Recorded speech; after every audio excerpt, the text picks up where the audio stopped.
ஐந்து கரத்தனை ஆணை முகத்தனை எந்தன் இளம்புரை போலும் ஈச்சனை நந்தி மகந்தனை ஞான கொழுந்தனை புந்தியில் வைத்தடையை போற்றுகின்றேனே.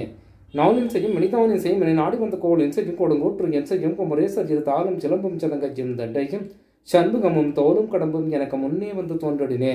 சர்வமங்கல மங்கல்யே சிவ சர்வர்த்த சாதிகே சரண்யே திரியந்திருக்கே கௌரி நாராயணி நமஸ்துதே.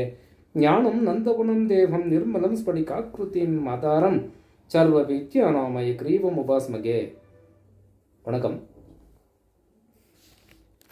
ராகு தசா சுக்கர புத்தி.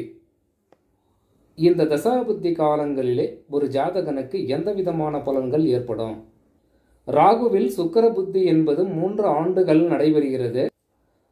பொன்பொருள் சேர்க்கை, ஆடை ஆபரணங்கள் என்ற விஷயத்திலே அவர் நினைக்கின்ற அளவிற்கு அந்த ஆபரணங்கள் என்பது இந்த ஜாதகனுக்கு வந்து சேரக்கூடியதாக இருக்கும்.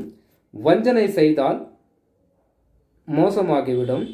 நேர்மையாக நடந்தால் இந்த காலகட்டங்களிலே அந்த ஜாதகனுக்கு சுகபோகமான வாழ்க்கை அமையக்கூடியதாக இருக்கிறது. அதே போல ஒரு சில ஜாதகங்களுக்கு அவர் நிற்கின்ற இடத்தை பொறுத்து அந்த காரகமும் பாவகமும் கேட்டது போல சில துன்பங்கள் வந்து விலகும். சுக்கிர பகவான் கேந்திர கோணங்களில் இருந்து புத்தி நடத்தினால் அந்த ஜாதகனுக்கு நல்ல பலன்களே கிடைக்கப்பெறும். அதே போல அசுரர்களின் பிடியில் இருந்தாலோ அல்லது பாவக்கிரகங்களின் சாரங்களில் இருந்து புத்தி நடத்தினாலோ அந்த ஜாதகனுக்கு சுப பலன்கள் ஏற்படாது.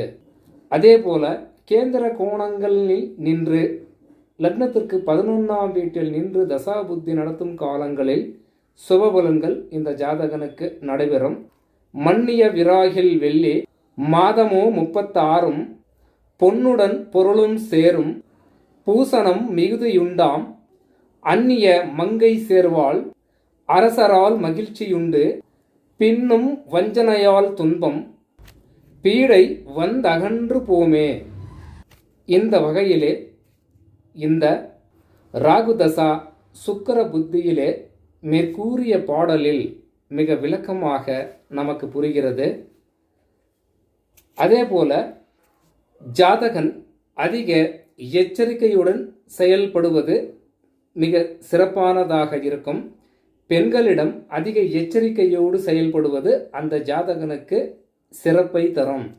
ஏனென்றால் செய்யாத ஒரு குற்றங்களுக்காக வீண் பழியை அந்த ஜாதகர் யாராக இருந்தாலும் வீண் பழியை சுமந்து அந்த தண்டனையை அனுபவிக்க வேண்டியதாய் ஒரு சில ஜாதகருக்கு அமைந்து விடுகிறது. இது எப்படின்னா அவங்க ஜாதகத்தை பார்க்கணும், அப்போதான் புரியும். ஏன்னா இது பொதுவான பலனாகத்தான் நாம் எடுத்துக்கொள்ள வேண்டும். வணக்கம்.